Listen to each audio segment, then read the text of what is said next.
안녕하세요. 박지영 변호사입니다. 오늘은 핫 이슈 속의 법률 쟁점 시간인데요. 독립운동가와 관련해서 논란이 되는 발언을 한 윤서인 씨에 대해 알아보겠습니다. 얼마 전 본인의 SNS에 가난한 집과 부자인 집을 하나 사진을 붙여서 올린 다음에 친일파 후손은 열심히 살아서 부자고 독립운동가 후손은 열심히 살지 않아 가난하다는 취지의 글을 올렸고 덧붙여서 100년 전 친일파와 독립운동가도 비슷했을 것이다 라는 얘기를 덧붙입니다. 무엇이 문제가 될까요? 독립운동가 후손들이 모여있는 광복회에서 문제 제기를 했는데요. 먼저 형사를 보면 죽은 자에 대해서, 즉 독립운동가에 대해서는 허위 사실에 근거한 명예훼손만이 죄가 됩니다.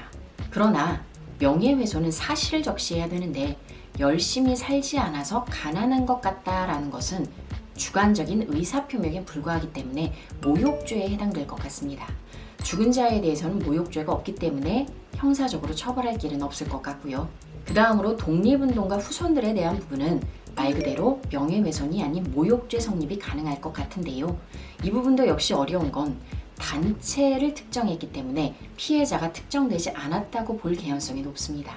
비슷한 사건으로 과거에 강용석 씨가 아나운서 집단에 대해서 모욕적인 발언을 했고 형사로 간 적이 있는데요. 대법원은 피해자가 특정되지 않아 안 된다라고 하였습니다. 전체 단체를 가리키는 말에서도 전체 뉘앙스상 누구를 가르치는지 특정이 된다면 피해자가 특정됐다고 보지만 지금처럼 어떤 독립운동가 후손을 가리키는지 문자 자체만으로는 알기 힘든 경우에는 모욕죄가 성립되지 않을 수 있습니다. 다만 며칠 뒤 해당 사진 속에 가난한 독립운동가 후손, 그 집에 살고 있는 사람이 글을 올렸죠.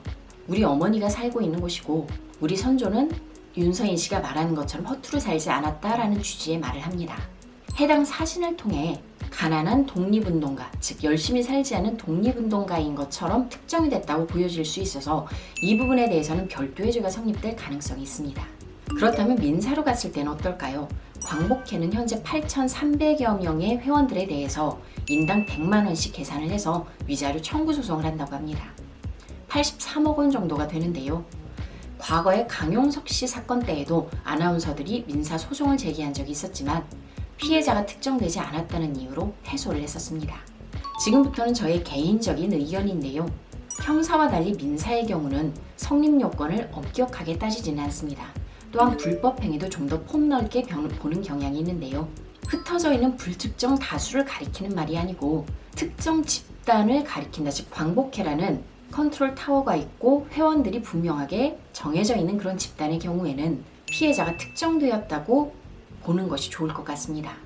일부에서는 집단 소송 혹은 무분별한 소송이 난무할 수 있다라고 우려를 하지만 결과적으로 명예훼손이나 모욕에 관련해서는 정당한 근거를 가지고 진실로 믿고 공공의 이익을 위해서 했을 경우에는 죄가 되지 않고, 즉 불법 행위가 되지 않는다라고 충분히 예외 사유들이 있기 때문에 무분별하다라고 보기는 힘들 수 있습니다.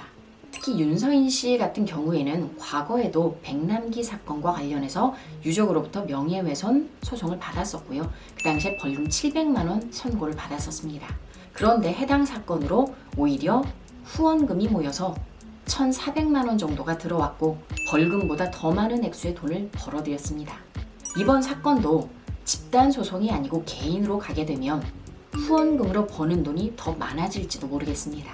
추가 문의 사항은 연락 주시기 바랍니다. 감사합니다.